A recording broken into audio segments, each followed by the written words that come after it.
We've been looking at some of the key bikes for 2018, and this unique looking Rondo Ruut is one of those bikes.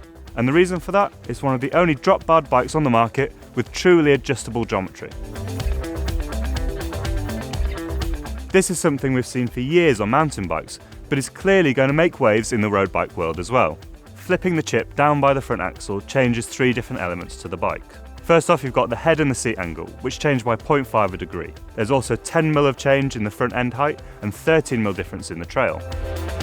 In the steeper and lower setting, you get that 13mm more trail, and this makes the bike much more aggressive, makes it feel almost like an endurance road bike. If you then flip that chip, you get slacker angles, you get a higher front end and less trail, which calms things down a little bit. So alongside being able to change the geometry of the bike, you can also change the wheels as well. We have the bike set up here with 700C wheels with regular gravel tyres, but you could also drop in 650B wheels, and that'll get up to a 2.1 inch tyre in there. So you've got a bike that's almost like a monster cross bike. This is going to be great on rougher trails, maybe some like mountain bike single track trails as well if you're happy with the drop bars, so it's an incredibly versatile bike. The range of bikes is also impressive. They have bikes which are made of aluminium, steel, carbon, you can get frame set only, or you can get full bikes. So generally speaking, there's going to be something there which fits your needs. If you look closely at the frame, you're going to notice a few interesting little features on there. For example, we've got a drop stay, which is something we saw originally on the Open Up. That's there to enable those wider tyres and not have any issues with rubbing when you're getting out the saddle. You'll obviously have noticed the funny little kink at the end of the top tube. That's there to give a little bit extra compliance to the frame, so when you're hitting those rough roads or out on the gravel, it's a little bit softer at the back so you don't get beaten up quite so much.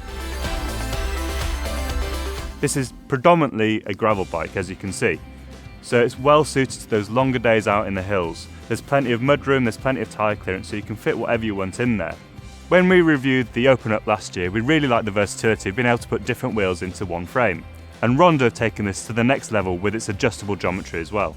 During testing, we spent most of the time in the more aggressive setting, taking it off-road on a lot of gravel rides out in the Wiltshire Hills. Despite this, it still feels really sure-footed. The back end is pretty short with 420mm stays, which is great given the size of the tyres that you can fit in there. The back end is perhaps a little bit more compliant than the front end, and you can notice that when you're riding. When things got really rough and choppy, we were able to change the geometry and drop it into that more relaxed setting very easily out on the road. The only thing you've got to make sure though is that you don't lose the little brake mount adapter, which is needed when you have it into this slacker setting, because you are changing the position of the wheel's axle in relation to the brake mount on the fork. If you're wondering what happens to the BB height or the BB drop when you change the geometry of the bike, it does drop it a little bit into that more aggressive stance. Having this adjustable geometry raises a couple of interesting questions though, or possibilities of where bikes could go into the future. For example, if you had a pure road bike with skinny tyres and aggressive frame, you could have one which is both an endurance bike and a race bike at the same time.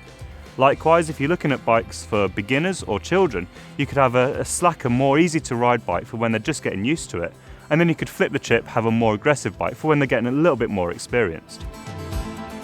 In terms of adaptability, this has to be one of the most versatile bikes out there at the moment.